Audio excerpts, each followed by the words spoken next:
pela luz e cor, né? Durante o dia, então, são mais utilizados. Os bastonetes, ao contrário, são células visuais mais estimuladas com baixa intensidade luminosa. Então, eles são mais estimulados à noite. E aqui, pessoal, é a região que a gente chama de mácula também, né? Onde está localizada a fóvea. Então, essa é uma imagem de tomografia de coerência óptica, onde a gente observa aqui coroide, essa região vermelhinha aqui onde estão as células sanguíneas, que é a coroide, e essa região de cima aqui onde está a retina, na verdade. Então, essa invaginação é a fóvea, tá? Então, na fóvea de um ser humano, existem em torno de 160 mil células fotorreceptoras, que são os cones, por milímetro quadrado. Olha a quantidade de células, né? Lógico que as células são minúsculas. Então, por milímetro quadrado, que já é uma área muito pequena, né? Existe 160 mil células fotorreceptoras, que são aquelas células responsáveis pela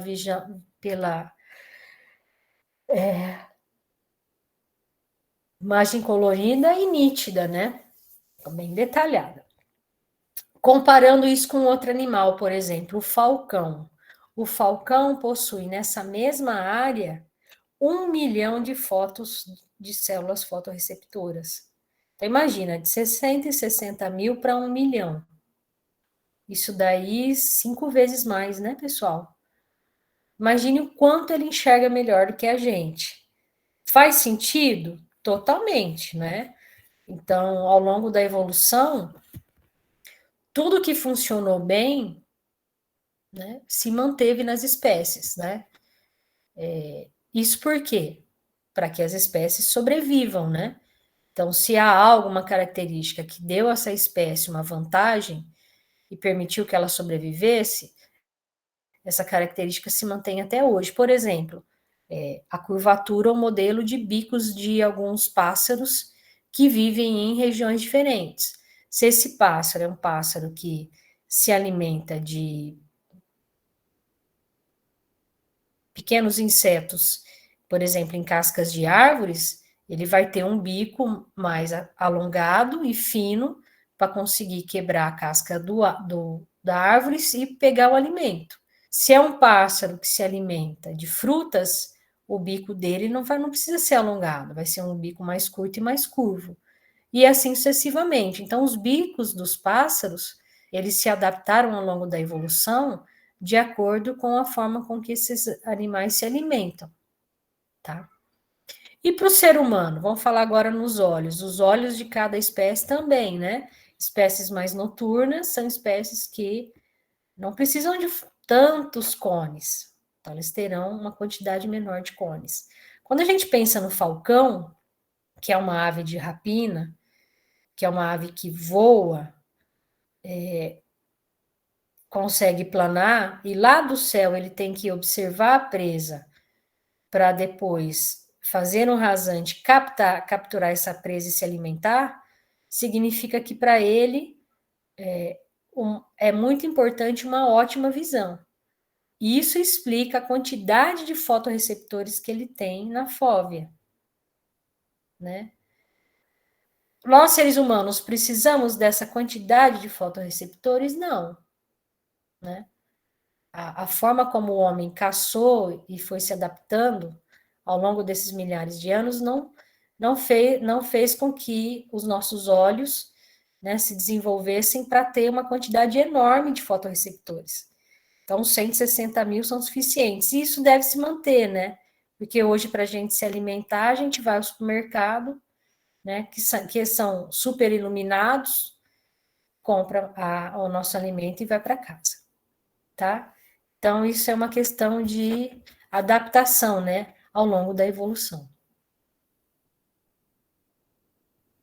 Então, quais são os fotorreceptores? São cones e bastonetes. Cones, eles são encontrados em maior concentração na fóvea, chamada de fóvea centralis, São responsáveis pela visão detalhada, precisa e colorida. Bastonetes são encontrados em toda a retina periférica. Eles são muito sensíveis à luz, naturalmente, eles são mais estimulados durante a noite, né? Quando tem pouca incidência de luz. E deles depende a visão em baixa intensidade luminosa. E aqui estão cones e bastonetes, tá? O bastonete é esse carinha da esquerda, ele é um pouco mais alongado, né? Ele tem entre 2 e 5 micrômetros. O cone é essa célula do lado direito, verdinha. Ela tem o diâmetro que varia em torno de 1,5 micrômetros, é um pouco menor. Como toda célula, elas possuem uma membrana que é o limite dessa célula, né? No interior possui o núcleo, então aqui está o núcleo do bastonete, e aqui o núcleo do cone, e aqui algumas mitocôndrias, tá? Que fornecem energia para essas células. Temos aqui o segmento terminal, segmento intermediário e segmento, esqueci o nome, tá em inglês. E aí, pessoal, vou chamar a atenção para vocês desse segmento terminal, que é segmento terminal sináptico, perdão, que aqui acontecem as sinapses, tá? Então, essa é uma célula que despolariza quando? Quando a luz incide sobre ela e acontece uma reação bioquímica. Ela despolariza, essa despolarização passa para a célula vizinha através de sinapses, essas células vizinhas depois vão conduzir esse impulso nervoso. Então, a despolarização é o impulso nervoso, né? Vão encaminhar esse impulso nervoso para o nervo óptico. O nervo óptico que sai do globo ocular, ele vai em direção ao cérebro, para a região responsável pela visão. E aí, esse impulso que chega ao cérebro é que vai fazer com que o cérebro entenda a visão, tá? Então, olha lá como é complexo, né? Então, é preciso ter uma luz ambiente, essa luz tem que passar através da córnea, do humor vítreo, do cristalino, do humor aquoso e chegar na retina, tem que estimular essas células vão despolarizar através de uma reação bioquímica, esse impulso tem que passar através das sinapses para as células vizinhas, que vão encaminhar esse impulso através do nervo óptico e vai chegar lá no cérebro. E aí sim o cérebro vai entender a visão. Então vejam que não é algo simples, pelo contrário, é muito complexo. Diga, alguém falou alguma coisa? Eu não sei se você vai explicar ainda, mas é porque, tipo, tanto no estudo quanto eu já tinha ouvido falar antes, que, tipo, quando a gente capta a imagem, deve ser na retina, né, que é a primeira reação, que a imagem vem inversa, e aí depois que ela é ajustada? Como A que... gente vai falar lá na frente. Ah, ok. A gente chega lá. Isso é verdade, tá correto. Tá bom, pessoal? Então eu queria que vocês já fossem pensando, né? Como que essa luz, né, que chega lá no fundo do olho, ela é identificada pelo cérebro e ele entende a visão. Então tem todo esse processo aí. Se houver uma falha em uma dessas etapas, essa visão não vai acontecer de forma adequada, ou talvez nem aconteça. Tá bom? Vou falar um pouco mais sobre os cones. Essa é uma fotomicrografia da região da retina, onde estão os cones menores esverdeados, e os bastonetes mais alongados, tá? Então, eles estão coloridos assim porque é preciso colorir, né? Vocês aprenderem isso em histologia, o tecido para a gente observar ao microscópio. Essa é uma imagem de microscopia de varredura, tá? Então, a gente consegue observar, né, as reentrâncias e saliências das células. É uma imagem 3D praticamente, né? Então, isso a microscopia de varredura permite, tá? Muito bonita essa imagem. Bora lá falar um pouquinho sobre a retina, então. Depois a gente volta aqui nessas células. Onde estão cones e bastonetes? na retina. O que é a retina? Vamos voltar lá para sintonizar vocês, para quem se perdeu aí, ó. Então, nós temos aqui o globo ocular, né? A retina é essa primeira camada amarelinha aqui, ó. Onde estão cones e bastonetes, tá? É a primeira camada no fundo do olho que recebe a luz. Então, a luz, ó, chega aqui na retina. A retina, ela é formada por várias camadas. Olha quantas camadas. 1, 2, 3, 4, 5, 6, 7, 8 camadas, tá? Onde estão os cones e os bastonetes? Nessa camada mais interna, ó, próxima à coroide. Professora, eu preciso decorar? Não. Preciso entender que a retina é formada por várias camadas, com células que se conectam e que os cones e bastonetes ficam localizados na camada mais interna? Sim. Tá? Então, a luz chega aqui, ó, na retina. Onde está o globo ocular aqui? Então, eu tenho o globo ocular. Deixa eu fazer aqui um desenho. Ó. Nervo óptico. Aqui seria a córnea, ó. Nossa senhora, que desenho sofrido, gente. O globo ocular e a retina tá aqui, ó. Ok? Então, a luz, ela vem de fora, passa através da córnea, humor vítreo, cristalino, humor aquoso e chega aqui. Tá? Então, essa retina pequenininha, esse quadradinho aqui, ele foi aumentado muitas vezes nesse desenho, tá?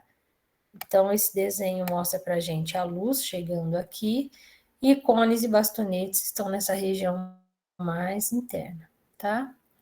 Vamos aumentar esse desenho. E eu tenho aqui primeiro essa camada de fibra nervosa, essa outra camada onde estão as células ganglionares, então aqui eu tenho uma célula ganglionar amarelinha, depois vem uma camada mais fina, que é uma camada plexiforme interna. Essa camada praticamente é onde ocorrem as sinapses entre essas células, ó. Células bipolares, células ganglionares. Depois vem essa camada nuclear interna, onde tem uma quantidade maior dessas células ganglionares e horizontais. Depois vem mais uma camada plexiforme externa, onde estão os terminais sinápticos, né?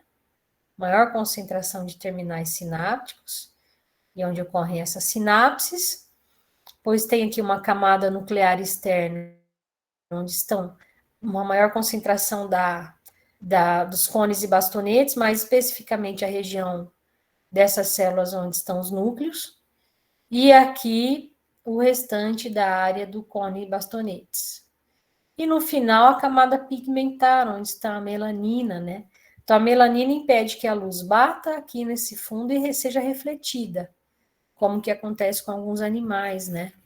Todo mundo aqui já observou à noite uma luz chegando no olho, por exemplo, de um gato, ela é refletida, né? Uma grande parte é refletida, isso não acontece com a gente, por conta dessa camada pigmentar, tá? Então, a luz ultrapassa todas essas camadas e chega aqui nos cones e bastonetes. Essa é uma imagem de microscopia eletrônica, né, da retina, provavelmente a retina humana, que foi corada. Então, a gente percebe aqui, ó, a retina com várias camadas com tons diferentes. Então, essas pequenas esferas que se destacam mais são os núcleos das células. Acredito que vocês tenham aprendido isso em histologia, né? Quando a célula ela é corada, o núcleo se cora muito bem, se destaca bastante. Então, temos aqui todas aquelas camadas que falamos, e lá no final, ó, a camada pigmentar e a camada onde estão os receptores aqui. E aqui o sentido da luz, ó. Tá? Então, a luz tem que ultrapassar todas essas camadas para chegar aqui onde estão os receptores e sensibilizá-los, né? E a partir daí ocorrer o processo bioquímico para gerar um potencial que vai chegar depois lá no cérebro.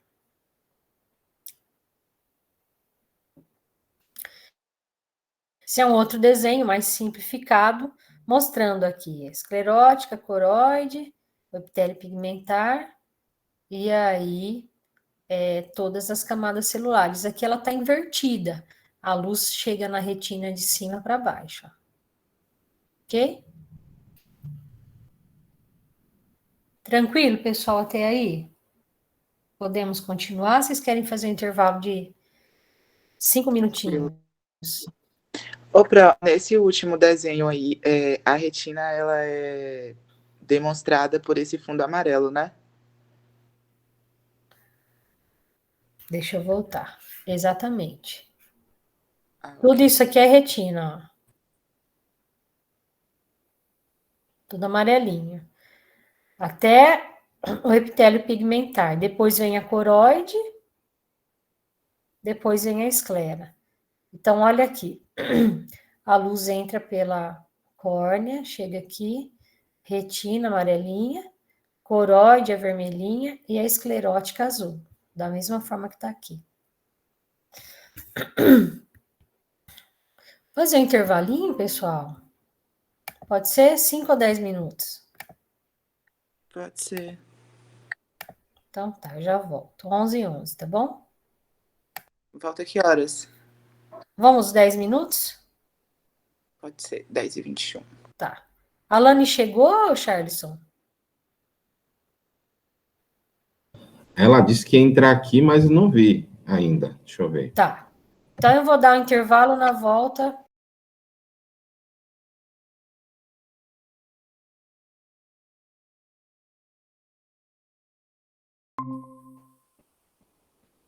Parece que a internet estava ruim, o Wi-Fi. Tudo bem.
Pessoal? Bora? Oi, Pra. Deixa eu arrumar aqui meu cabelito. Bora? Ó, tem que dar um tapa aqui. Ô susto, tava aqui lavando os pratos, você falou, bora, eu tomei um susto. Passou um pouquinho. E aí... Alane, bora lá. Nós estamos falando de biofísica da visão.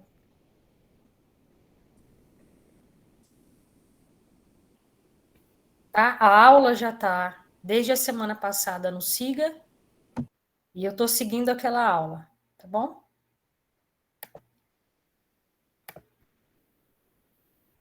Bora lá. Pronto, aqui todo mundo já entendeu essa questão. Vamos voltar só um pouquinho para a Alane pegar o fio da meada. Onde a gente está? Já falamos sobre a estrutura do globo ocular. A luz, ela passa através da córnea, pupila, cristalino e chega aqui na retina. Então, a retina é essa membrana onde estão localizados os fotorreceptores, que são responsáveis por receber a luz e aí gerar um processo de despolarização, que consequentemente vai gerar um impulso que vai chegar no cérebro. Então, a gente está falando agora sobre essa camada pequenininha aqui, que é a retina. Tá? Então, aqui é a retina, a luz chega aqui na retina, ela é formada por várias camadas, tá? Que a gente acabou de falar sobre todas elas. Então, as células que são cones e bastonetes estão aqui, nessa região da retina, ok? E a luz, então, passa através dessa retina, chega nessas células, e essas células é que despolarizam para gerar o potencial de ação. Vamos falar um pouquinho agora sobre a luz, né? O que é a luz? A luz é a luz visível.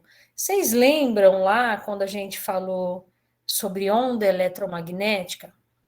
Sobre o espectro eletromagnético?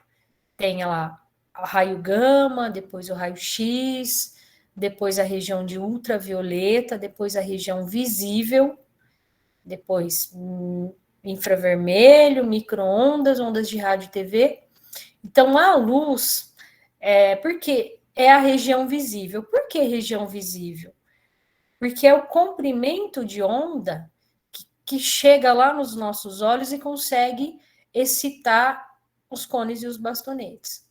Tá? Por isso que é visível. Então, a luz é uma onda eletromagnética, aquela que a gente já estudou lá atrás, que tem um componente elétrico e um magnético. Então, esse comprimento de onda consegue estimular os cones e os bastonetes.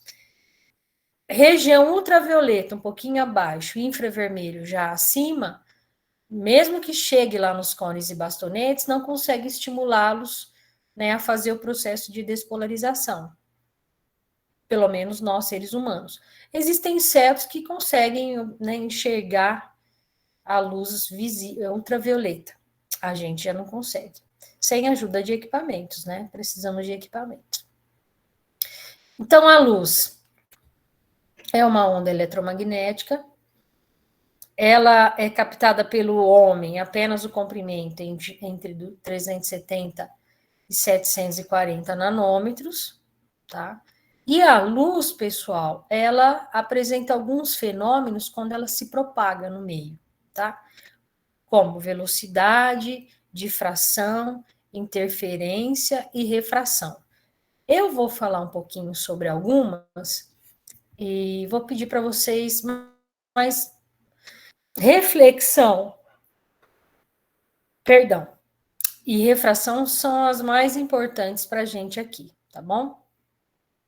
Então, a luz, o que é importante saber? Que ela não apresenta a mesma velocidade em todos os meios materiais em que ela viaja. Por exemplo, no meio ambiente, ela tem uma velocidade. Quando ela passa através de um meio líquido, por exemplo, a água, a velocidade dela é diferente. Quando ela passa através do vidro, a luz no vidro, que é um outro material, é diferente. A luz passando através do plástico, é um outro material, a sua velocidade também é um pouco diferente. Então, essa é uma característica importante, que a gente vai falar daqui a pouco um pouco mais a respeito, tá bom? Então, cada vez que ela passa de um meio para o outro, a sua velocidade diminui. Isso tem uma consequência, tá? Então, a velocidade da luz depende da natureza do meio e também da frequência da onda. Lembram frequência? Quantas vezes esse comprimento de onda, né, se repete por segundo. A luz tem a capacidade de se espalhar, tá? Então, ela pode se espalhar em feixes paralelos, como que a gente vê nesse exemplo A. Feixes que convergem para um ponto único. Então, tem um ponto focal, está convergindo. Ou feixes que divergem. Então, imagine que elas estão partindo desse asteriscozinho e elas estão se espalhando, né? Se divergindo. Então, é importante entender e memorizar convergente e divergente. Converge, vai convergir para um ponto único. Diverge quando ela se espalha a partir de um ponto, tá? E esse espalhamento, ele está relacionado à mudança de direção desse raio luminoso, de acordo com o choque que ele tem com a matéria, com o meio material. E aí vem a difração.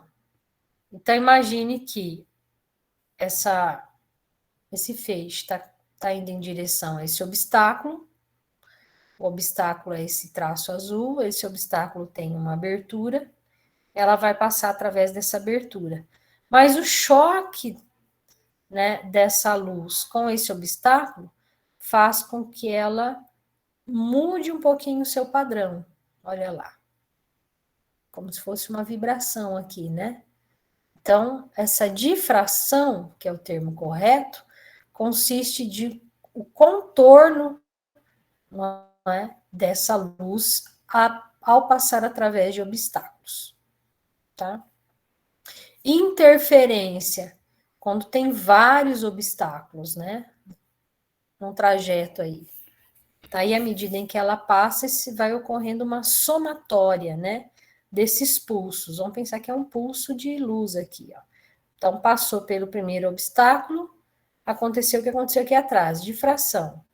Mas aí eu tenho um outro obstáculo. Então, ela passa por 2 orifícios, né, nesse obstáculo, e aí surgindo mais um pulso aqui e um pulso embaixo. E aí esse pulso de luz, essa luz vai se sobrepondo, né? E aí vão surgindo aí essas interferências, ok? Reflexão. Desculpa. A luz refletida no espelho. Então, todo dia a gente observa essa característica aí, tá?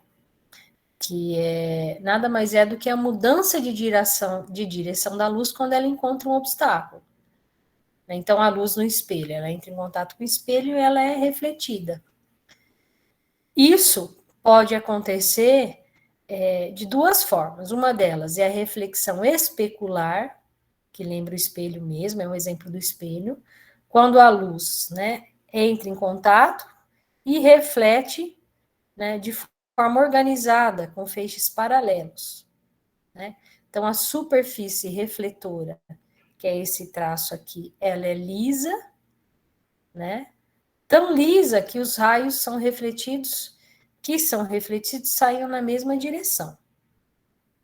A reflexão difusa é quando essa superfície ela é irregular. Então, os raios, eles batem e são refletidos em direções um pouco diferentes. Tá vendo? Isso é exemplo da reflexão difusa. Refração, isso é importantíssimo, tá? Isso aqui é um exemplo de refração. Todo mundo já viu isso em algum momento. gente pode fazer esse experimento agora. Pega um copo de água e coloca uma caneta dentro desse copo de água, ou um garfo, uma faca, enfim, uma colher. E a gente observa na lateral, dá a impressão que esse objeto está quebrado, né? Como a gente vê aqui, né? Nesse pequeno recipiente com água, sob uma régua. A impressão que dá é que a régua vem, ó, de forma contínua. Aqui ela está quebrada, né?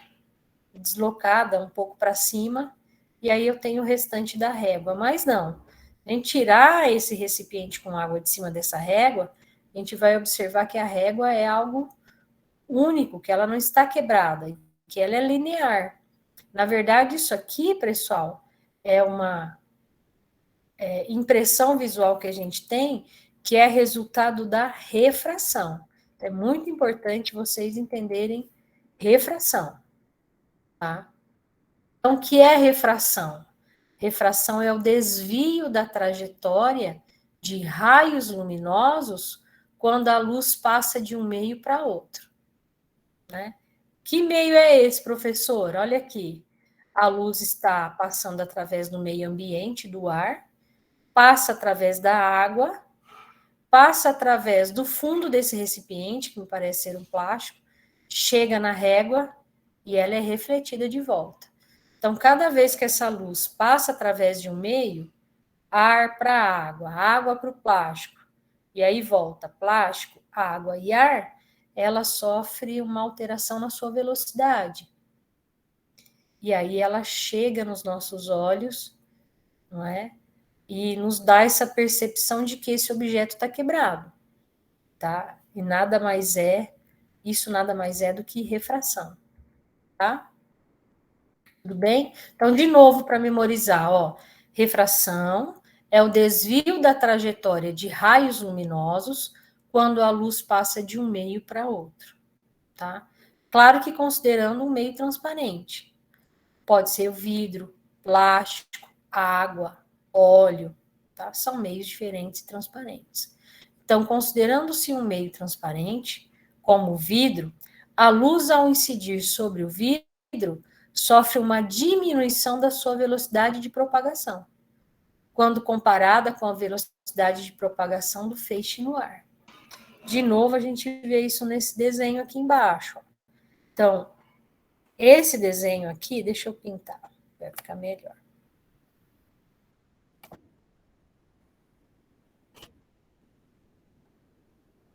Exatamente.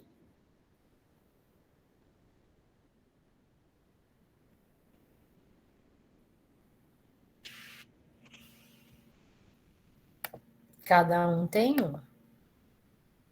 Olha lá, então eu tenho o vidro aqui, que eu limitei ele por esse traçadinho laranja, tá?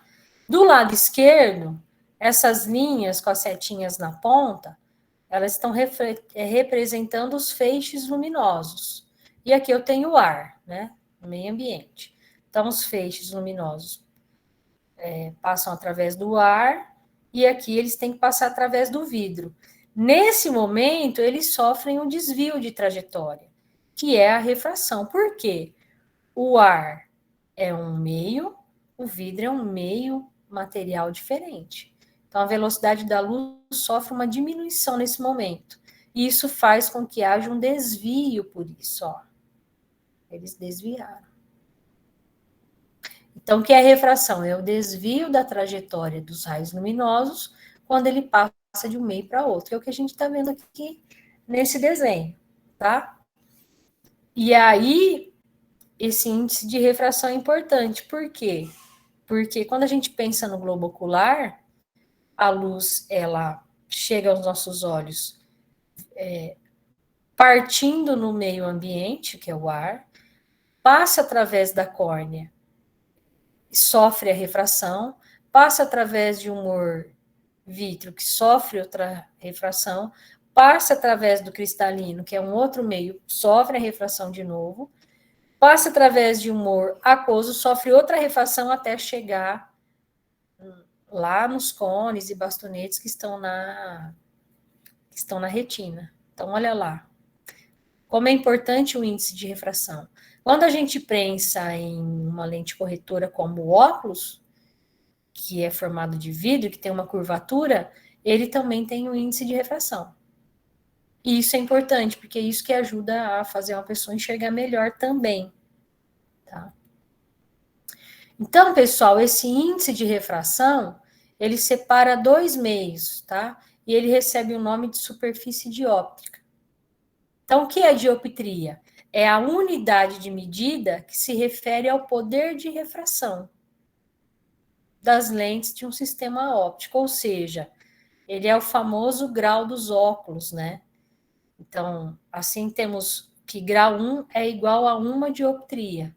A pessoa tem eu tenho miopia, tenho 1 grau de miopia. Então, eu tenho uma dioptria, que é esse índice, né? Um valor.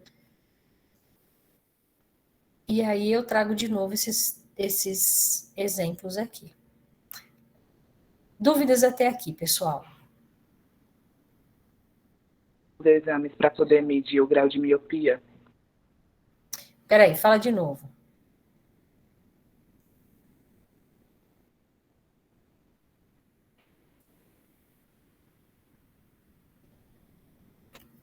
Pode, gente, falar?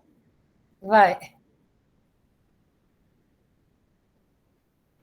Não, o índice de refração, ele acontece cada vez que essa luz passa por uma dessas estruturas que eu falei, antes de chegar na retina. Então, ele passa do ar através da córnea. Ali eu tenho uma refração. Deixa eu voltar lá no globo ocular.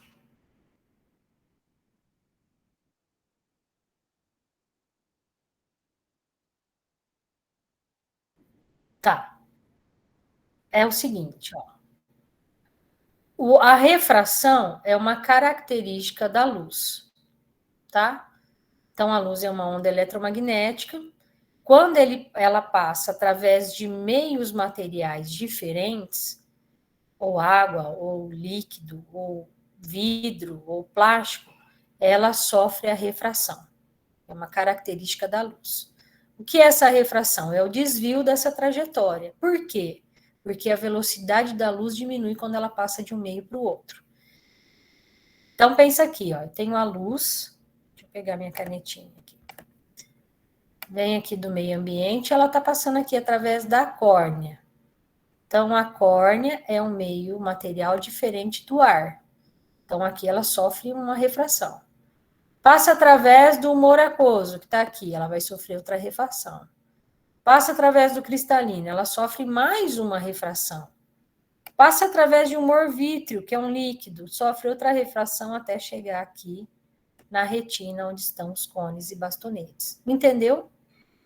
Então, a refração é uma característica da luz. A luz, pessoal, por que eu enxergo, por exemplo, a minha mão?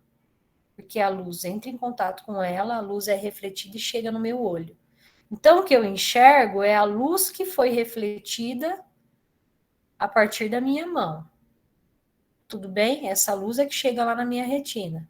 Ela vai sofrendo uma refração cada vez que ela passa através desses meios. E ela chega exatamente sobre a retina. Isso num olho perfeito, saudável, tá? Que não precisa de lentes corretoras. Agora imagina um míope. Eu vou falar disso lá na frente, mas já vou adiantar um pouquinho. Por que a pessoa é míope? Porque o globo ocular dela, ele é mais alongado do que o globo ocular de uma pessoa que não é míope. Então, a retina, vamos pensar que a retina de uma pessoa que enxerga bem está aqui. E a retina de uma pessoa que tem miopia está aqui atrás, ó. Só que a luz, ela chega exatamente aqui, ó, no local de um olho saudável. Por isso que a pessoa que é míope enxerga mal. Porque a luz chega antes da retina. Entende?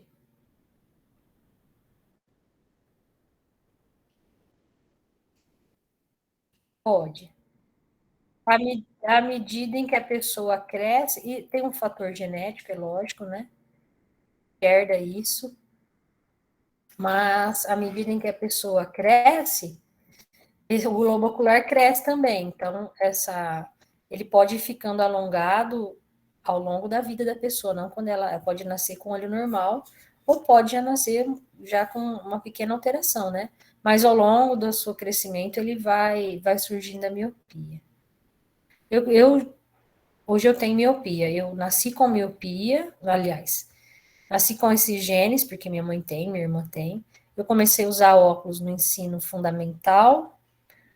Em 2004, eu fiz uma cirurgia de correção da miopia, joguei o óculos fora. E agora que eu já tô ficando velhinha, eu voltei a ter um pouco de miopia. Hoje eu tô com quase 1 grau de novo. E presbiopia, que é da idade, né? A síndrome do braço curto, que a gente tem que esticando as coisas para enxergar. Então, ela voltou. Então, pode acontecer ao longo da vida aí essas alterações, tá? Diga aí.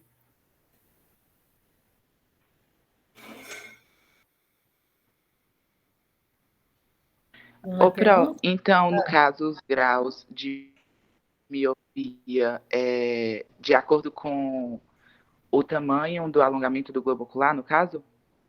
A gente não fala tamanho, a gente fala de acordo com o alongamento do globo ocular, Mas eu vou falar sobre isso um pouco mais na frente, né? Então é isso, quanto mais alongado, maior o grau... rapidinho, só para poder contestar. Isso... Ah, tá, ok. Maior o grau... Isso é dado em centímetros, não? Ou é feito? Como? Essa análise é feita, tipo, com medição em centímetros, no caso, com essa unidade de medida? É dado em graus, na verdade, é um índice de refração. Eu falo sobre isso aqui um pouco mais na frente, ó. Espera aí que eu chego lá. Se você não entender, a gente volta. Tá? Então, isso é um índice de refração que está relacionado à luz, de acordo com o quanto ela desvia quando ela passa por os diferentes meios materiais. Tá? Então, existe uma forma de quantificar esse índice de refração, tá? Que é o N, ó.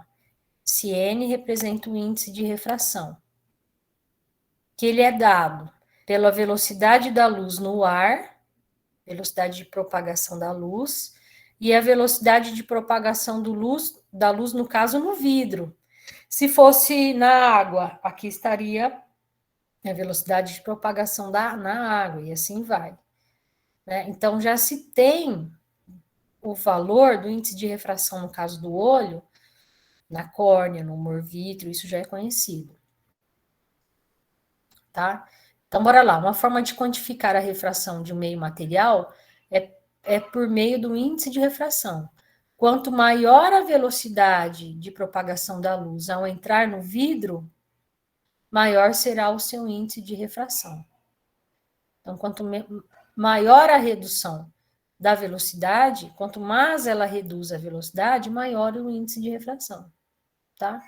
Então, esse índice de refração, ele pode ser usado para caracterizar um sistema óptico, como, por exemplo, as lentes, instrumentos ópticos ou olho. Então, o grau, ele se refere ao índice de refração, tá? Então, aqui eu trago, ó, o índice de refração da luz no ar é 1, N igual a 1. Na córnea, N igual a 1,38. Humor aquoso, 1,33. Cristalino, 1,40.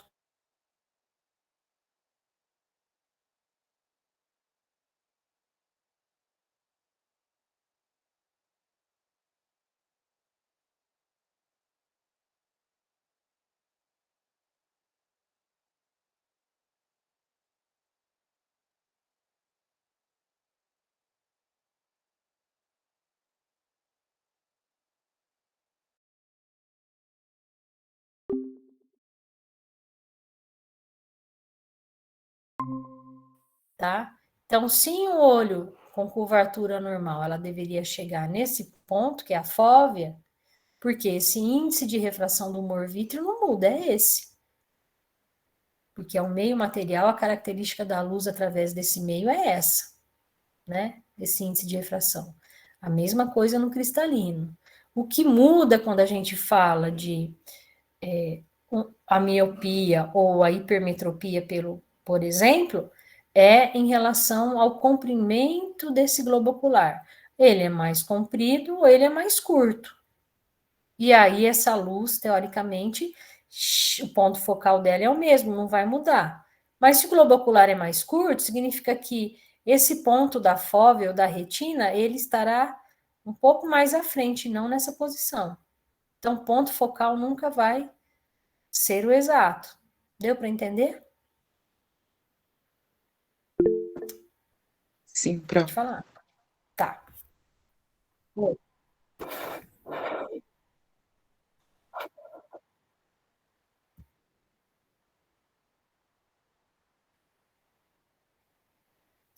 Não vai mudar nada, porque o índice vai ser. Você fala do ar, né? Igual a 1?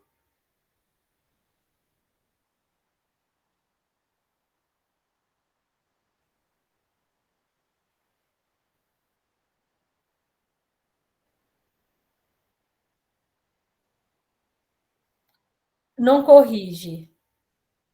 Não. Na verdade, por quê? Porque é uma característica da luz ao passar sobre aquele meio material. O que uma lente corretora faz? Eu vou jogar mais uma refração aqui. E aí ele vai fazer com que a luz chegue um pouco antes ou um pouco depois. Ele só vai fazer a luz chegar, no caso da lente, antes ou após, teoricamente, a retina. E aí vai corrigir.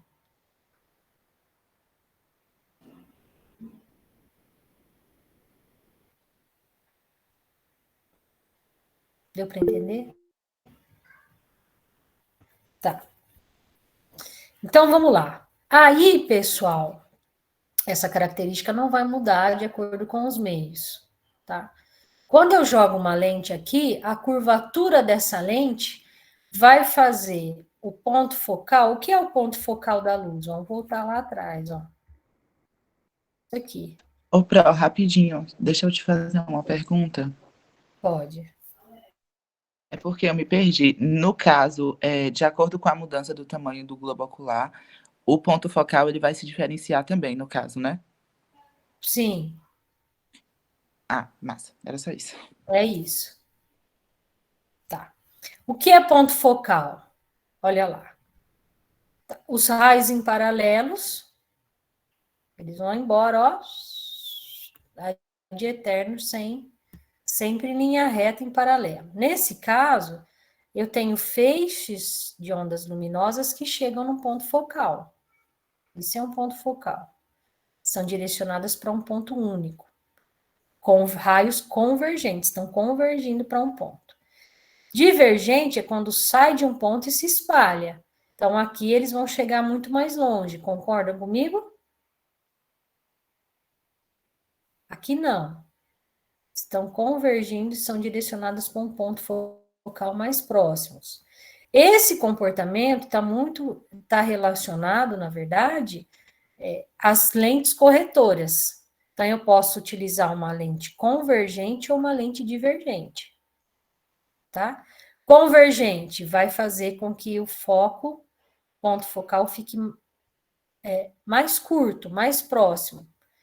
E divergente é quando esse ponto focal, na verdade, não é exatamente um ponto focal, né?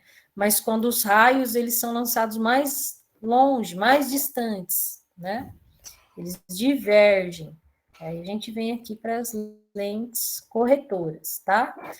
Então, ao invés de falar em divergente e convergente, a gente vai falar em côncava e convexa, tá?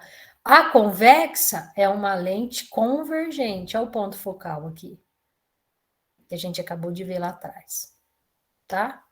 Então, a lente convexa, ela focaliza os feixes luminosos de uma fonte distante, aqui, focalizando para um ponto focal do outro lado da lente, que é aqui.